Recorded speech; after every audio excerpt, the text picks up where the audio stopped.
जय शिव।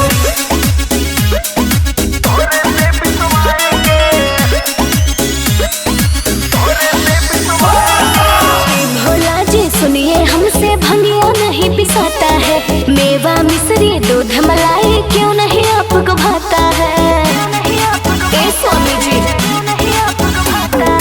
ए भोला जी सुनिए हमसे भंगिया नहीं पिसाता है, मेवा मिश्री दूध मलाई क्यों नहीं आपको भाता है।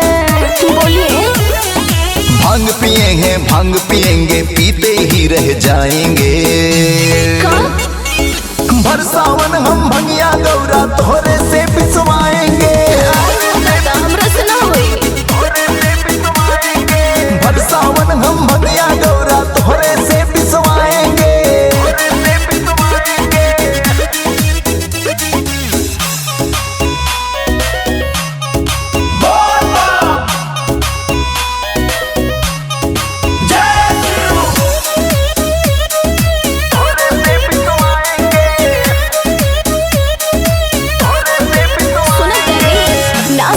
चक्कर में बनल ना घर जी, कहिया ले रहे परी पर्वत ऊपर जी।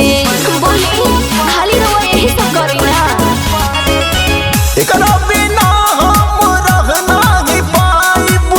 ए गौरा तोहरा के कैसे समझाइबू। ऐसे मत करी ना।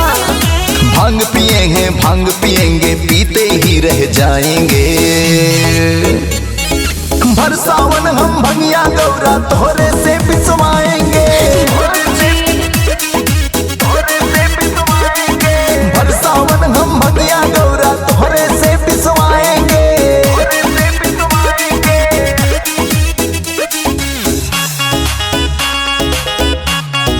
बोल बम बोल बम।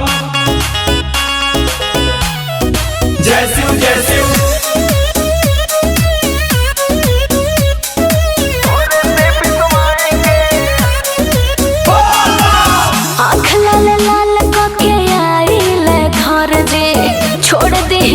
न त जाइब नहीं हार जी।